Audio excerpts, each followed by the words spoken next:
Shalom Bapak Ibu Saudara yang dikasihi Tuhan. Kembali berjumpa pada pagi hari ini dalam ibadah online. Saya percaya bahwa Bapak Ibu Saudara di rumah sudah mempersiapkan hati, mempersiapkan diri untuk memuji dan menyembah Tuhan.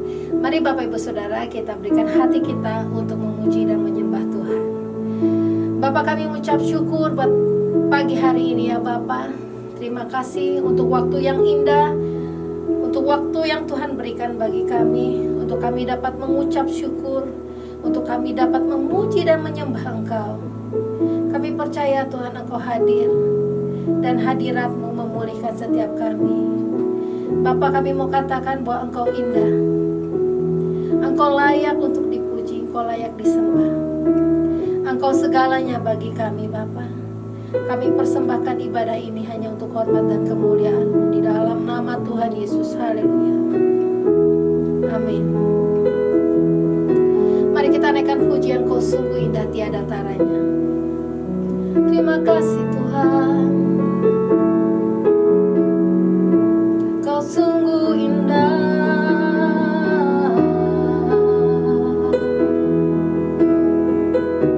Kau sungguh mulia ya Bapa.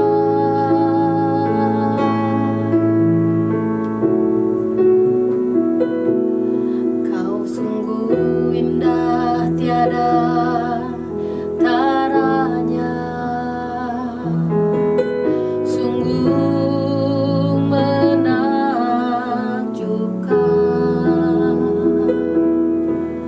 sungguh ajaib untuk dimengerti,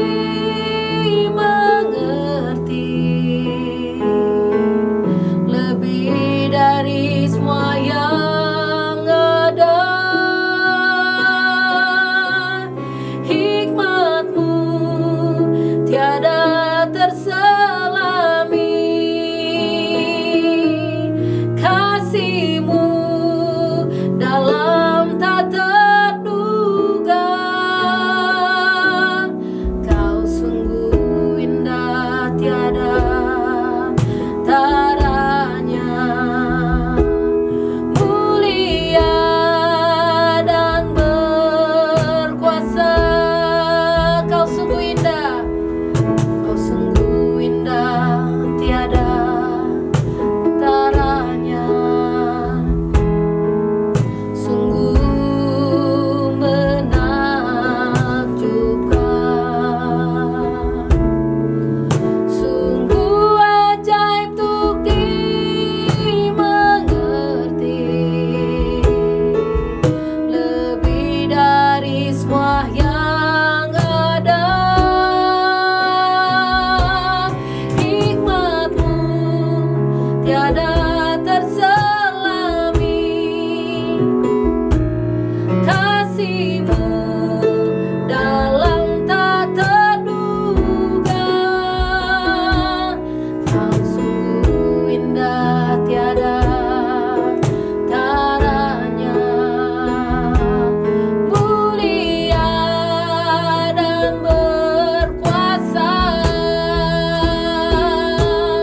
Ku kagum hormat akan Engkau,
indah dan ajaib perbuatan-Mu atas hidup kami ya Bapa.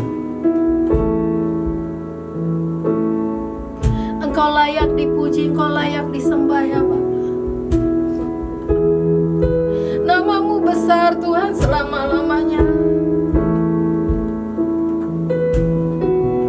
Nama-Mu mulia. Nama-Mu nama di atas segala nama yang membebaskan setiap kami ya Tuhan, yang memerdekakan kami Tuhan, yang menyembuhkan kami Tuhan,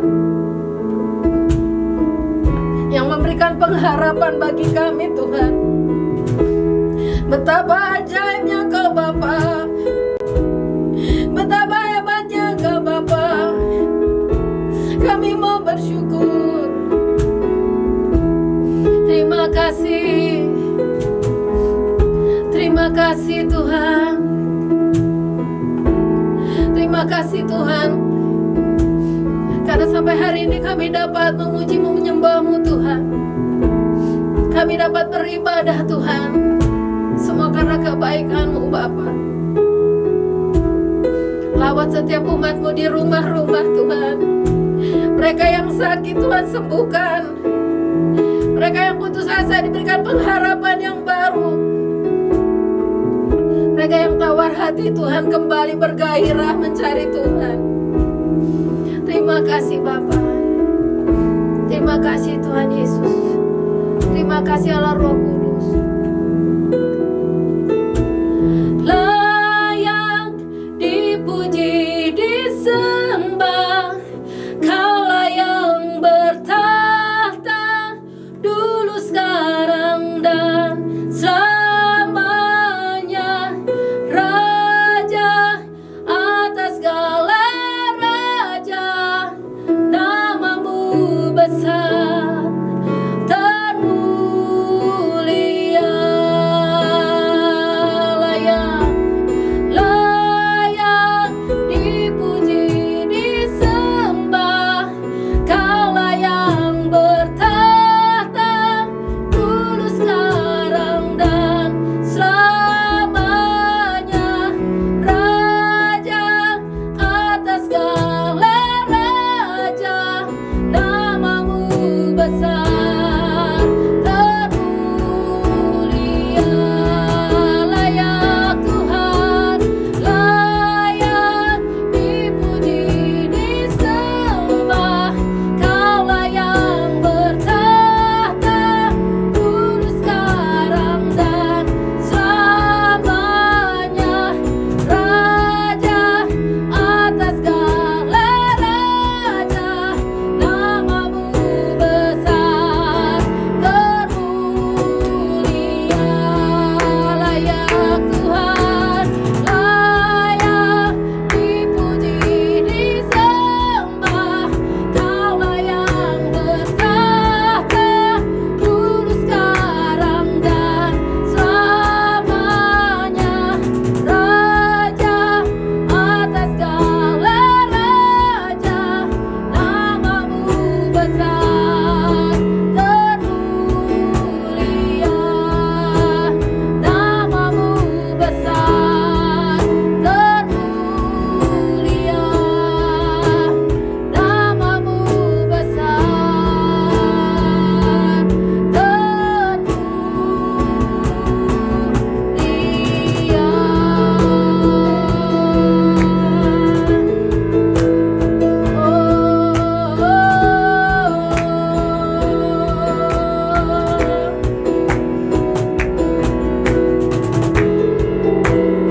Engkau besar dan termulia ya Tuhan, sampai selama-lamanya.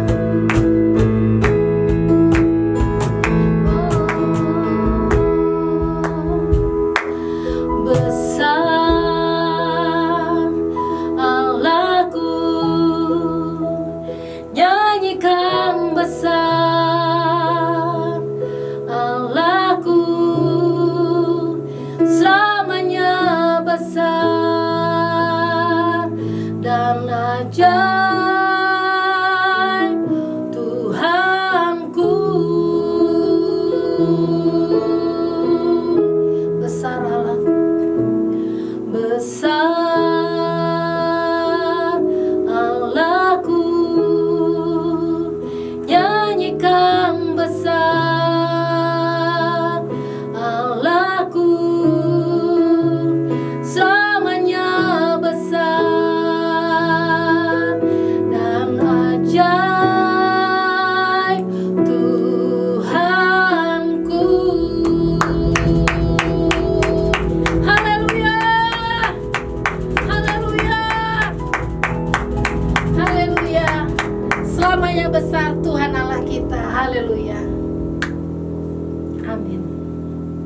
Saudara yang dikasihi Tuhan, selamat pagi, Shalom.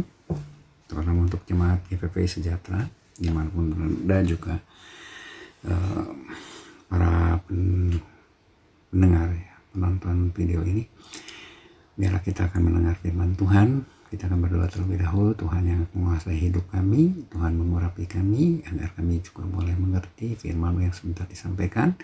Biarlah hanya pengertian Engkau saja ada dalam kehidupan kami, untuk kami bisa lakukan dalam kehidupan kami.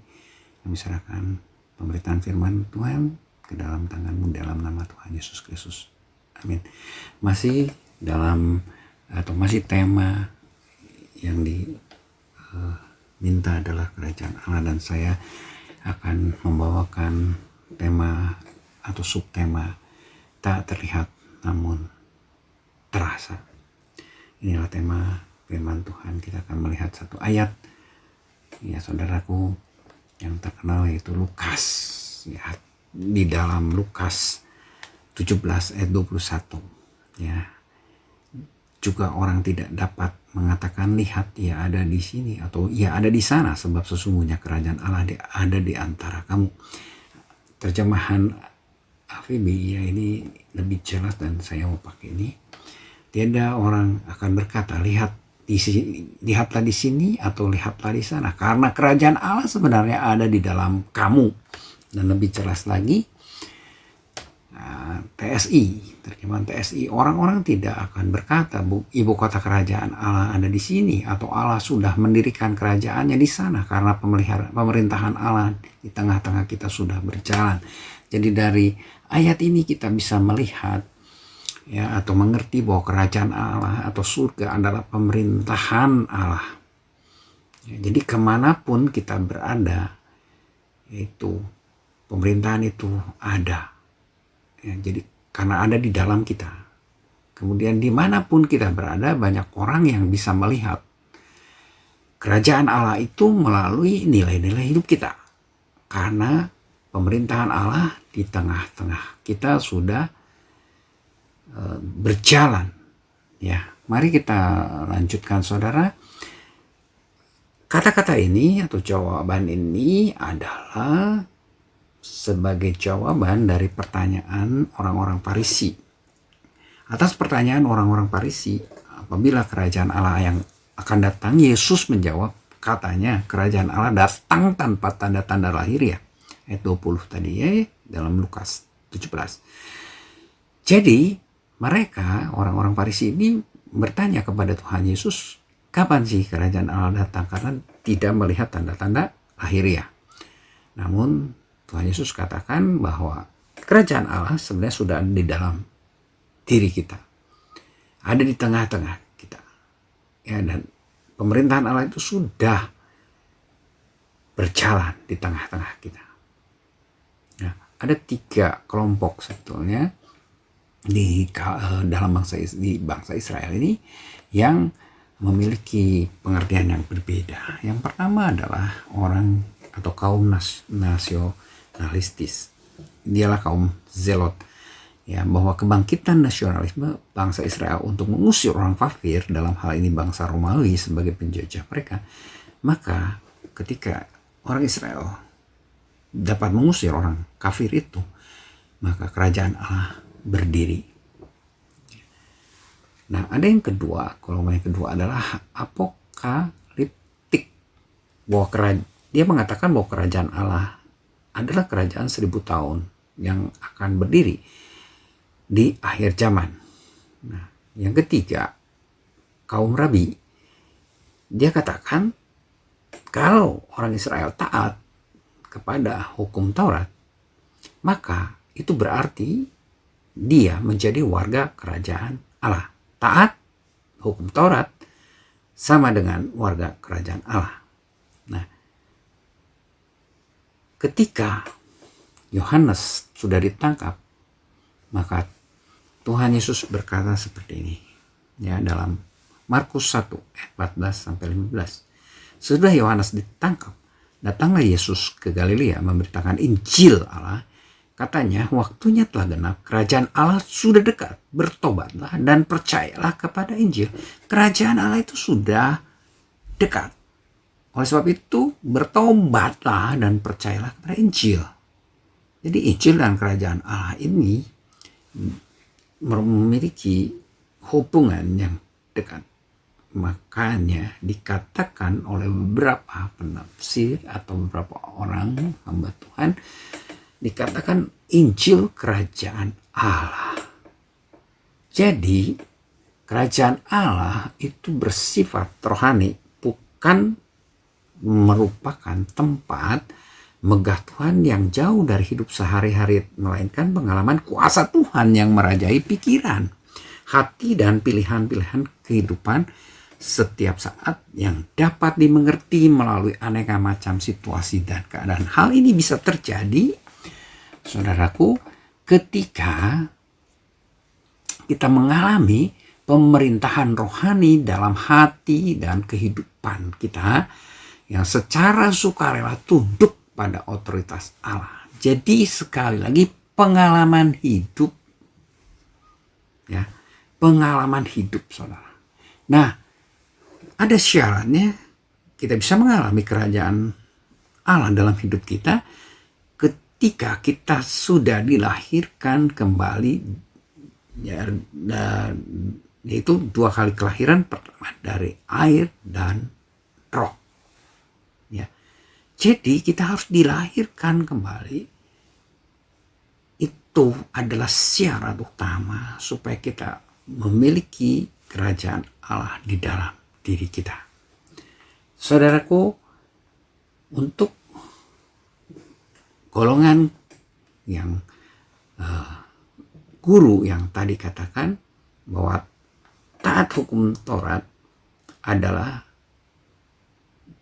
memiliki arti dia akan menjadi warga kerajaan Allah. Namun Galatia 2 ayat 16 mengatakan bahwa kamu tahu bahwa tidak seorang pun yang dibenarkan oleh karena melakukan hukum Taurat, tetapi hanya oleh iman dalam Kristus Yesus.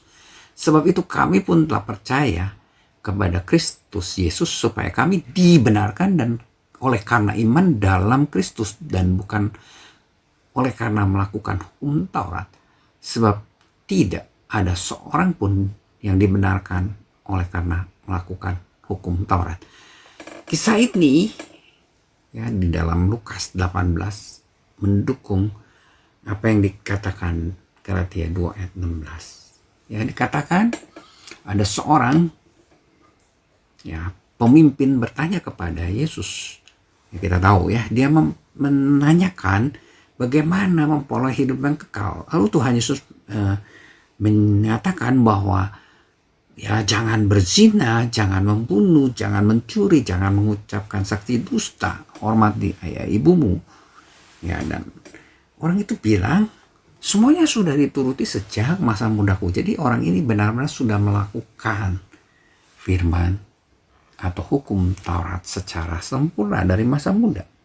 Namun Tuhan Yesus bilang dalam ayat berikutnya, ya, ayat 22, ya, masih ada satu lagi yang harus dilakukan. Jual seluruh hartamu, bagi-bagikan itu kepada orang miskin. Nah, maka engkau akan beroleh harta di surga. Kemarilah, ikutlah aku. Nah, tapi orang ini jadi sedih, amat sedih, karena dia sangat kaya. Dan Tuhan Yesus memandang dia dan berkata, alangkah sukarnya orang yang beruang masuk ke dalam kerajaan Allah. Sebab lebih mudah seekor unta masuk melalui lubang jarum daripada seorang kaya masuk ke dalam kerajaan. Saya mau tekankan, dia ini, orang kaya ini melakukan hukum Taurat secara penuh sejak muda. Namun Tuhan Yesus katakan orang ini tidak bisa masuk kerajaan Allah. Kenapa? Karena dia tidak mau melakukan apa yang Tuhan Yesus mau dalam kehidupan mereka, menjual harta mereka. Ya, karena dia sudah terikat pada, ya, hartanya. Ya, sehingga orang bilang tidak mungkin kalau gitu, susah yang dapat masuk surga, ya. Tapi Tuhan Yesus katakan, ya, apa yang tidak mungkin bagi manusia mungkin bagi Allah, karena Allah yang akan melakukan sesuatu untuk manusia. Kalau kita mendidik saudara, ya, bahwa kita tahu ya di dalam pikiran pemimpin itu membaca perjanjian lama namun tanpa penyingkapan, ya, karena Kristus saja yang dapat menyingkapkannya. 2 Korintus 3 ayat 14 katakan, tetapi pikiran mereka telah menjadi tumpul, sebab sampai pada hari ini selubung itu masih tetap menyelubungi mereka. Jika mereka membaca perjanjian lama itu tanpa disingkapkan, karena hanya Kristus saja yang dapat menyingkapkannya. Ya, kita tahu bagaimana hukum Taurat itu. Hukum Taurat itu berisi larangan, ya, secara fisik. Ya, jadi dasar perjanjian lama. Fokusnya adalah diri kita, perilaku dan pencapaian kita. Dan isinya dari larangannya itu ada 8, ya, larangan yang dikatakan jangan. Saudara, ya, ada 8 di sini. Nah, dalam 2 roh ini ada 10 hal atau 10 perintah Allah. Nah, ditambah 613 aturan hidup dan tata ibadah plus kekudusan umat. Dan ini diajarkan secara turun-temurun oleh orang Israel. Namun, perbuatan adalah syarat berkat Allah. Ya, untuk mendapatkan berkat Allah, hukum Taurat harus dilakukan. Nah, namun semua itu adalah daging, dan Yohanes 3 ayat 6 katakan, apa yang dilahirkan dari daging adalah daging, dan apa yang dilahirkan dari roh adalah roh. Nah, Paulus dalam 1 Korintus 15 ayat 50 maksud saya, itu mengatakan bahwa daging dan darah tidak mendapat bagian dalam kerajaan Allah. Yang binasa itu tidak mendapatkan bagian dalam apa yang tidak binasa. Namun, orang-orang Israel masih tertutup, dan dikatakan oleh 2 Korintus 4, ya, dalam 2 Korintus 4 ayat 3, jika Injil yang kami beritakan masih tertutup juga, maka ia tertutup untuk mereka yang akan binasa, saudara. Tertutupnya bagi orang yang akan binasa. Kenapa? Karena mereka itu tidak percaya. Pikiran mereka telah dibutakan oleh ilah zaman seperti yang tadi, pemimpin itu yang tidak mau menjual hartanya. Sehingga mereka tidak bisa melihat cahaya Injil tentang kemuliaan Kristus yang merupakan gambar Allah. Nah, saudara, oleh sebab itu harus ada yang melepaskan kita. Jadi karena ada 2 kerajaan sebetulnya, ya. Yang satu adalah kerajaan gelap, yang satu lagi adalah kerajaan, ya, anaknya itu kerajaan Allah. Ya. Jadi harus ada pemindahan, pelepasan. Jadi pindahkan dari kerajaan kegelapan pindah ke kerajaan Allah. Seperti dikatakan dalam Kolose 1 ayat 13, ia telah melepaskan kita dari kuasa kegelapan dan memindahkan kita ke dalam kerajaan anaknya kekasih. Nah, dengan cara apa? Dengan cara keluar dari sistem hukum Taurat yang merupakan dasar perjanjian lama yang menekankan pada kekuatan diri sendiri. Inilah sistem dunia. Dan lalu masuk ke dalam kerajaan atau Allah yang adalah kasih karunia, sistem kasih karunia, yaitu ketergantungan pada Allah. Itulah penekanannya, saudara, bukan pada kekuatan diri sendiri.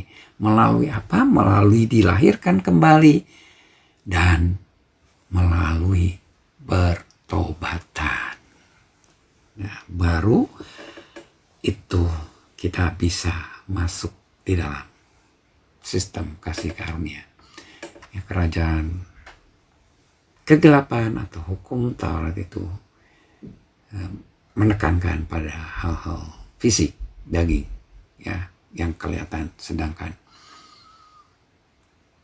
hukum kasih karunia, sistem kasih karunia berdasarkan pada iman. Nah, kita tahu iman adalah dasar dari segala sesuatu yang kita harapkan dan bukti dari segala sesuatu yang tidak kita lihat. Ibrani 11 ayat 1. Dan 2 Korintus 4 ayat 18 katakan, sebab kami tidak memperhatikan yang kelihatan, melainkan yang tidak kelihatan, karena yang kelihatan adalah sementara. Sementara yang tak kelihatan adalah kekal. Ya. Dan hidup kami ini, dikatakan di dalam 2 Korintus 5 ayat 7, adalah hidup karena percaya, bukan karena melihat. Jadi hidup karena percaya, bukan karena melihat. Nah, dasar hukum Taurat adalah perbuatan, seperti yang dikatakan Galatia 3 ayat 12. Tetapi dasar hukum Taurat bukanlah iman, melainkan siapa yang melakukannya itu akan hidup karenanya. Melakukan, tekanannya adalah melakukan. Kita bisa melihat bagaimana seorang yang dapat melakukan sesuatu itu dapat menimbulkan kesombongan dalam dirinya, seperti orang Farisi yang waktu itu ada bersama-sama dengan pemungut cukai yang mengatakan, ya, dengan sombongnya dia katakan bahwa dia itu tidak sama seperti semua orang. Dia bukan perampok, dia bukan orang lalim, bukan pezina, bukan seperti pemungut cukai. Nah, berbeda dengan pemungut cukai. Dengan memukul dadanya, dia berkata, meminta belas kasihan Tuhan karena dia orang berdosa. Dan Tuhan Yesus bilang bahwa orang ini pulang ke rumahnya sebagai orang yang dibenarkan Allah. Dan orang Farisi itu tidak. Dalam Lukas 18, karena dia sombong dan menjadi lawan Allah. Oleh sebab itu perlu mengganti yang lama dengan yang baru. Dengan cara apa? Dengan cara mengubah atau memperbaharui pikiran budi kita. Ya, Roma 12 ayat 2. Supaya kita bisa membedakan kehendak Allah, membedakan yang baik, yang berkenan kepada Allah, dan bahkan yang sempurna. Saudara, hal kerajaan surga itu tadi dikatakan pengalaman, seperti pengalaman seorang petani yang menemukan, ya, harta benda di dalam satu ladang, kemudian dia pergi dan menjual seluruh miliknya untuk membeli ladang itu. Sama juga pengalaman seorang pedagang yang menemukan mutiara yang sangat berharga, yang juga pergi menjual seluruh miliknya lalu membeli mutiara itu. Jadi pengalaman hidup, ya, itulah kerajaan Allah. Paulus juga mengalami hal yang sama sehingga dia bisa berkata, saudara, ya, tetapi apa yang dahulu merupakan keuntungan bagiku sekarang kuanggap rugi karena Kristus. Malah segala sesuatu kuanggap rugi karena pengenalan akan Kristus Yesus Tuhanku lebih mulia daripada semuanya. Oleh karena dialah aku telah melepaskan semuanya dan menganggapnya sampah supaya aku memperoleh Kristus. Dalam Filipi 3 ayat 7 dan 8. Ya, pengenalan akan Kristus Yesus itu sangat penting. Kenapa? inilah hidup yang kekal itu, yaitu bahwa mereka yang mengenal Engkau satu-satunya Allah yang benar, dan mengenal Yesus Kristus yang telah Engkau utus. Itu, inilah hidup yang kekal. Mengenal Yesus akan membuat kita mendapatkan hidup yang kekal. Saudara, kita melihat inilah kebenaran sejati seperti yang dikatakan oleh Filipi 3. Judul perikopnya adalah kebenaran sejati, sebab kerajaan Allah bukanlah soal makanan dan minuman, tetapi soal kebenaran, damai sejahtera dan sukacita oleh Roh Kudus. Kebenaran itulah kerajaan Allah. Dan kamu akan mengetahui kebenaran, dan kebenaran itu akan memerdekakan kamu. Supaya kita sungguh-sungguh merdeka. Kristus telah memerdekakan kita. Karena itu, berdirilah teguh. Jangan mau dikenakan lagi kuk perhambaan. Paulus meninggalkan hal-hal lahiriah. Dia disunat pada hari ke-8. Dia adalah bangsa Israel dari suku Benyamin, orang Ibrani asli. Dia juga mengatakan sangat kuat dalam berpendirian terhadap hukum Taurat. Dan akhirnya karena taatnya itu dia menganiaya jemaat. Saudara, ayat 3 dalam Filipi 3 katakan, karena kitalah orang-orang bersunat yang beribadah oleh Roh Allah dan bermegah dalam Kristus Yesus, dan tidak menaruh percaya pada hal-hal lahiriah. Jadi hal-hal lahiriah ini harus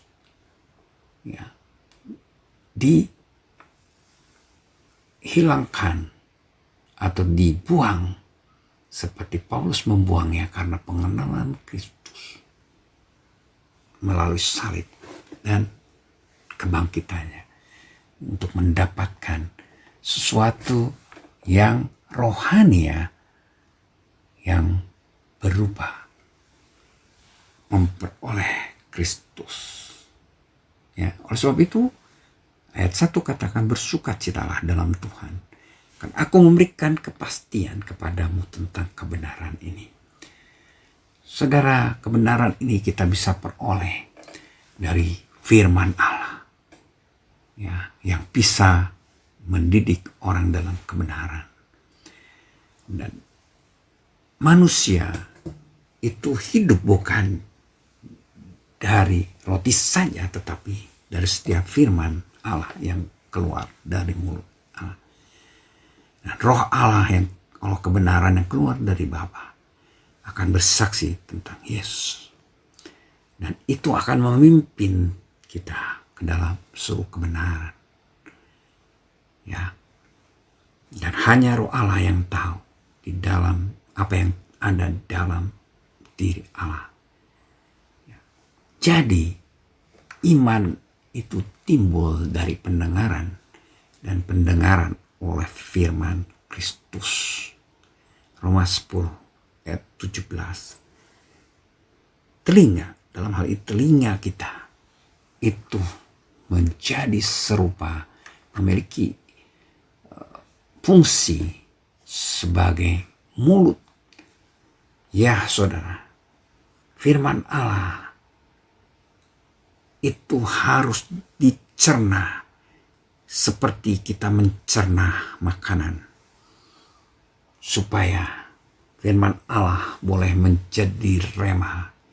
Proses pencernaan itu terjadi di dalam pikiran kita, yang kemudian akan menimbulkan iman, dan setelah itu keluar menjadi perbuatan. Proses di dalam pikiran kita itu tidak kelihatan, tetapi iman yang sudah dihasilkan dari proses itu akan kelihatan dari tindakan kita. Penghancuran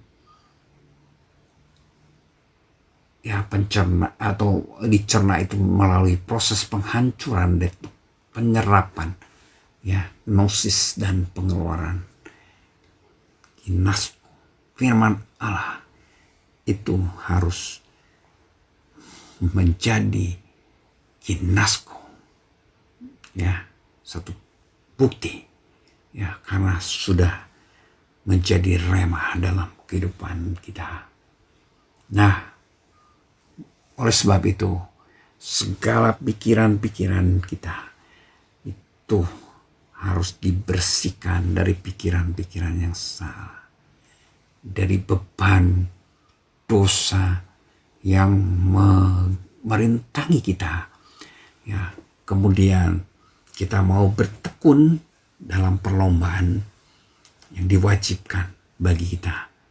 Dengan mata yang tertuju kita lakukan itu semua kepada Yesus yang memimpin kita dalam iman dan membawa iman kita itu kepada kesempurnaan.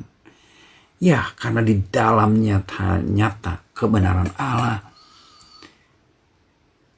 yang bertolak dari iman dan memimpin kepada iman, seperti ada tertulis, orang benar akan hidup oleh iman. Orang benar akan hidup oleh iman, bukan orang baik. Dan Paulus berdoa supaya ia menurut kekayaan kemuliaannya menguatkan dan meneguhkan kamu oleh rohnya di dalam batinmu, sehingga oleh imanmu Kristus diam di dalam hatimu, kemudian dan kamu berakar serta berdasar di dalam kasih. Tetapi oleh Dia kamu berada dalam Kristus Yesus, yang oleh Allah telah menjadi hikmat bagi kita, yang membenarkan dan menguruskan serta menebus kita. Roh Kudus itu adalah jaminan bagian kita sampai kita memperoleh seluruhnya, yaitu penebusan yang menjadikan kita milik Allah. Untuk apa? Untuk memuji kemuliaannya. Oleh sebab itu biarlah kita mati seperti Paulus katakan, aku telah mati oleh hukum Taurat, supaya aku hidup untuk Allah. Jadi ketika Paulus hidup, itu bukan dia sendiri yang hidup, tetapi Kristus yang hidup di dalamnya. Hidup oleh iman. Dan inilah kasih karunia Allah dalam kehidupannya. Dan dia tidak menolak itu. Jadi oleh tindakan Allah kita ada dalam Kristus Yesus. Dan Kristus Yesus ada di dalam kita. Kenapa? Semuanya adalah tindakan Allah. Kenapa? Karena tiap-tiap manusia kepunyaan Allah diperlengkapi untuk setiap perbuatan baik. Dan kita ini buatan Allah diciptakan dalam Kristus Yesus untuk melakukan pekerjaan baik yang dipersiapkan Allah sebelumnya. Jadi orang benar adalah buatan Allah. Perbuatan baiknya itu dipersiapkan Allah sebelumnya. Jadi bukan dari dirinya sendiri. Saudara, ini jelas dikatakan, apakah yang harus kami perbuat supaya kami mengerjakan pekerjaan yang dikehendaki Allah? Yesus hanya menjawab, jawab Yesus kepada mereka, inilah pekerjaan yang dikehendaki Allah, yaitu hendaklah kamu percaya kepada Dia yang telah diutus Allah. Yohanes 6 ayat 28 sampai 29. Karena Allah lah yang mengerjakan di dalam kamu baik kemauan maupun pekerjaan menurut kerelaan-Nya. Sebab itu kita yang dibenarkan oleh iman atau karena iman, kita hidup dalam damai sejahtera dengan Allah oleh karena Tuhan kita Yesus Kristus. Roma 5 ayat 1. Orang yang dibenarkan mungkin masih melakukan kesalahan namun dinyatakan tidak bersalah. Itulah arti dari dibenarkan. Dan orang beriman adalah orang yang sudah mengalami masa istirahat. Dia sudah selesai dengan dirinya. Sebab di dalam dia kita hidup, kita bergerak, kita ada. Seperti yang telah juga dikatakan oleh pujangga-pujanggamu. Sebab kita ini adalah keturunan Allah juga. Ya, Kristus telah mendirikan pemerintahan rohaninya di dalam gereja di bumi ini. Yaitu dia hidup di dalam hidup kita. Dan kita juga hidup di dalam dia. Kita juga bergerak di dalam dia. Kita juga ada di dalam dia. Dan kita adalah keturunan Allah. Nah, setelah itu baru suatu hari ia akan mendirikan pemerintahan jasmaninya di Yerusalem. Dan inilah yang disebut dengan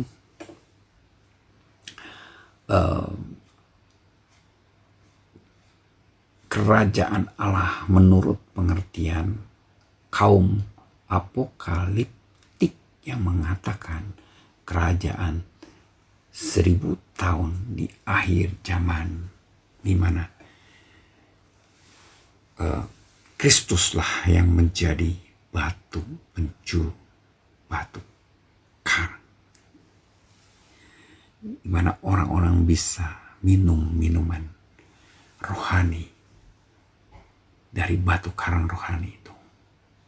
Dan batu karang rohani atau batu karang di mana menjadi batu penjuru satu bangunan itu akan membuat bangunan yang didirikan di atasnya itu gereja itu tidak akan roboh pada saat ada angin ribut, ada hujan yang begitu besar sehingga membuat banjir.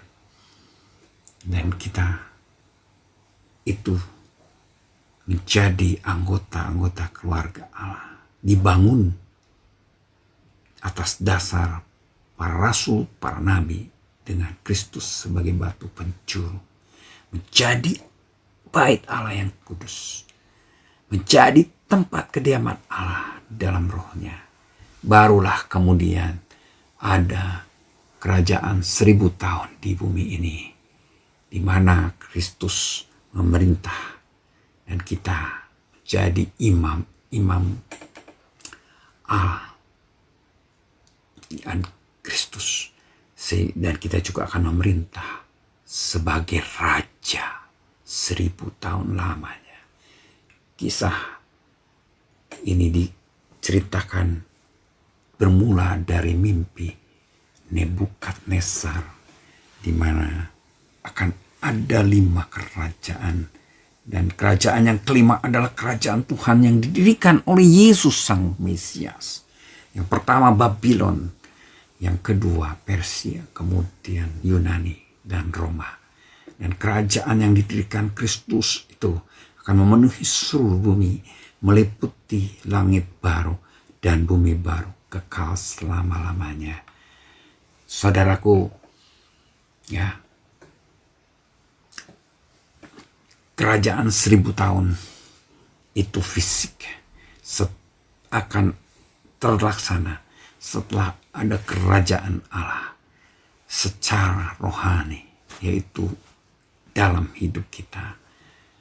Ya, sebab itu kesimpulan pada pagi hari ini firman Tuhan pagi hari ini adalah kerajaan Allah adalah milik kita saat kita memiliki iman kepada Kristus, Sang Penebus hidup kita.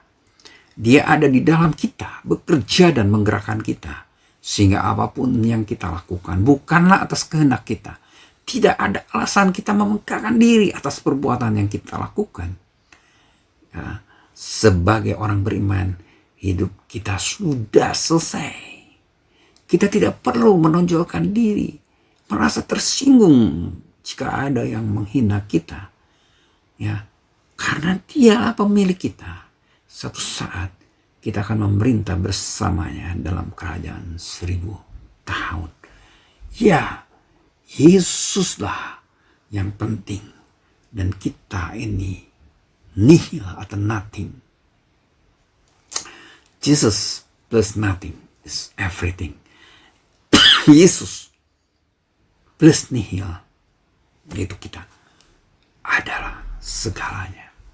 Tuhan Yesus memberkati kita semua. Haleluya. Firman sudah kita dengarkan. Dan firman Tuhan memberikan kekuatan dan sukacita bagi kita semua. Amin. Firman-Nya membebaskan setiap kita, dan firman-Nya memberikan pengharapan bagi kita semua. Haleluya.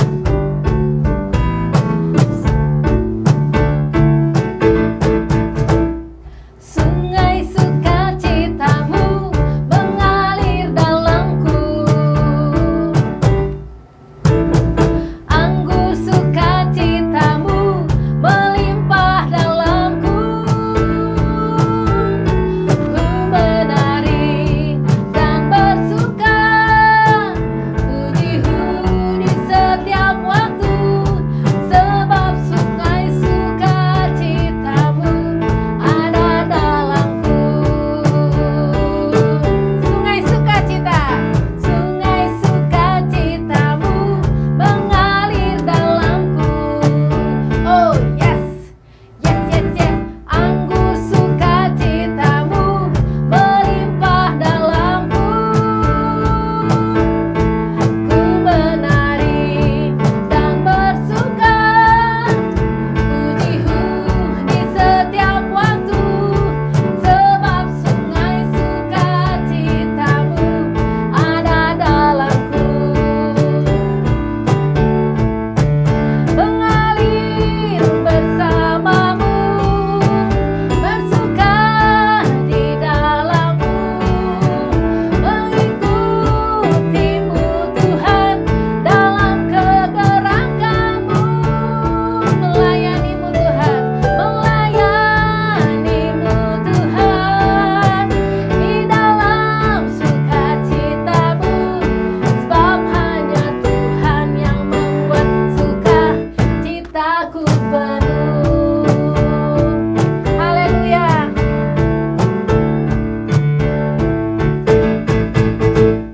Sungai sukacitamu mengalir dalamku. Oh yes, yes, yes, yes. Anggur sukacitamu melimpah dalamku. Ku menari dan bersuka, puji-puji di setiap waktu, sebab sungai sukacitamu ada dalamku. Mengalir bersamamu, bersuka di dalammu, mengikutimu Tuhan dalam kegerakanmu, melayanimu Tuhan di dalam sukacitamu, sebab hanya Tuhan yang membuat sukacitaku penuh. Sebab hanya Tuhan yang membuat sukacitaku penuh. Sebab hanya Tuhan yang membuat sukacitaku penuh.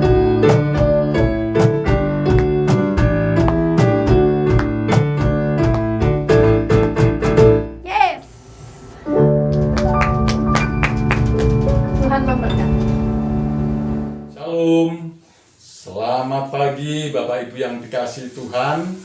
Kita sudah mendengarkan firman Tuhan yang disampaikan oleh Bapak Yusak. Puji Tuhan, tema firman Tuhan masih kerajaan Allah. Yohanes Pembaptis berkata, bertobatlah karena kerajaan Allah sudah dekat. Nah, bertobat, kalau kita bertobat, kerajaan Allah dekat dengan kita. Bagaimana kerajaan Allah bisa ada dalam hidup kita? Karena kita bertobat dan terima Yesus sebagai Tuhan dan Juru Selamat. Kita memberi diri dibaptis dan lahir baru. Kalau sudah lahir baru, kerajaan Allah ada di dalam hati kita. Amin, Bapak Ibu Saudara. Puji nama Tuhan. Atas nama Gembala Sidang, saya mengucapkan terima kasih kepada Bapak Yusuf yang sudah menyampaikan kebenaran firman Tuhan pagi hari ini. Mari Bapak Ibu yang dikasihi Tuhan, seluruh pemirsa yang mengikuti acara ibadah online GPP Sejahtera, mari kita sehati berdoa. Bapa, di dalam nama Tuhan Yesus Kristus, kami mengucap syukur dan terima kasih buat ibadah raya pagi hari ini, walaupun masih secara online, tetapi kami percaya Tuhan hadir di setiap hati kami yang sudah mendengarkan firman Tuhan begitu jelas, dan firman-Mu boleh menjadi rema di dalam kehidupan kami. Tuhan Yesus, kami berdoa buat seluruh jemaat Tuhan GPP Sejahtera, buat seluruh pemirsa yang mengikuti ibadah online. Tuhan lawat, Tuhan berkati mereka semua yang lemah oleh bilur-bilur-Mu dan darah-Mu sudah dikuatkan, dan yang sakit oleh bilur-bilur-Mu juga dan darah Yesus sudah disembuhkan. Terima kasih Tuhan, terima kasih. Tuhan sempurnakan kesembuhan buat Ibu Mino, jamah berkati keluarga Pak Hasan, berkati Cynthia, berkati seluruh pelayan-pelayan Tuhan GPP Sejahtera, berkati Bapak Gembala, pakai menjadi alat saluran berkat-Mu, berkati keluarga Pak Mario sebagai bendahara, berkati keluarga Pak Yandi, berkati keluarga Ibu Gio, keluarga Ibu Munadi Saleh, anak-anak cucu mantunya, bahkan Ekal Tuhan jamah Engkau ubahkan dia supaya ada perubahan, ada kemajuan. Jamah juga putra Bapak Dr. Hari di Purwakarta, anak Niko Tuhan jamah sembuhkan, sempurnakan Tuhan. Tuhan jamah juga buat Bapak Lifaing, Tuhan cabut ginjal yang sakit, ganti ginjal yang baru.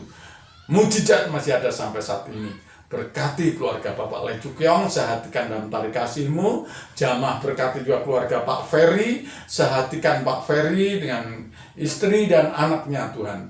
Pakai Aldo menjadi alat saluran berkat-Mu. Lukas Stephen, berkati guru-guru sekolah minggu, pembina-pembina remaja Tuhan, yang pagi hari ini juga mereka beribadah raya khusus anak-anak remaja dan anak-anak sekolah minggu.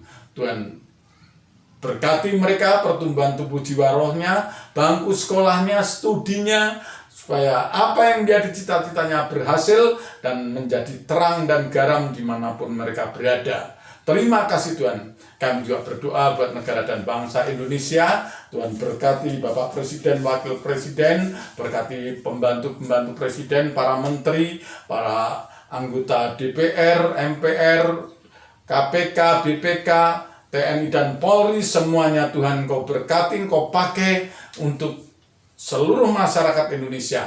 Berkati juga para dokter, para medis sebagai garda di depan Tuhan, supaya Tuhan pakai dia untuk menangani kasus-kasus yang positif Tuhan, supaya Engkau jamah dan sembuhkan melalui tangan-tangan para dokter. Berkati juga pelaksanaan vaksinasi, biar seluruh rakyat Indonesia memberi diri divaksin sehingga terbebas dari penularan COVID-19 ini Tuhan. Terima kasih Tuhan Yesus, terima kasih. Kami juga berdoa supaya pemerintah segera membentuk tim khusus untuk menanggulangi wilayah-wilayah yang mengalami lonjakan kasus kematian yang signifikan, supaya Tuhan makin hari makin berkurang dan bahkan nol, tidak ada yang mati karena COVID-19.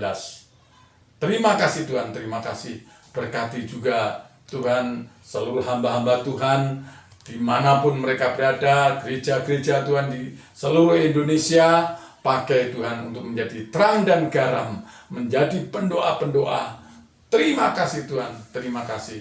Segala puji dan syukur dan hormat hanya dalam nama Bapa, Putra, dan Roh Kudus. Dalam nama Tuhan Yesus kami berdoa dan mengucap syukur. Haleluya. Amin. Nah, Bapak Ibu yang dikasihi Tuhan, jangan lupa berikan persembahan saudara. Ini nomor rekening yang tertera di layar saudara. Persembahkan apa yang saudara bisa persembahkan untuk Tuhan. Tuhan memberkati, dan jangan lupa kita tetap lakukan protokol kesehatan supaya penularan COVID-19 ini makin hari makin berkurang. Nah, waktu selanjutnya saya serahkan Bapak Pendeta Herman untuk tutup dan doa berkat. Salam, selamat hari Minggu, Tuhan memberkati. Mari kita mengangkat tangan kita menerima berkat Tuhan. Tuhan memberkati engkau dan melindungi engkau. Tuhan menyinari engkau dengan wajah-Nya dan memberi engkau kasih karunia. Tuhan menghadapkan wajah-Nya kepadamu dan memberi engkau damai sejahtera. Terimalah segala berkat terbaik yang sudah Bapa sediakan bagimu. Kasih karunia daripada Tuhan Yesus Kristus dan persekutuan dengan Roh Kudus senantiasa menyertai kami sekalian mulai pagi hari ini sampai Maranatha, Tuhan Yesus datang kembali. Di dalam nama Tuhan Yesus Kristus kami bersyukur dan berdoa padamu. Amin.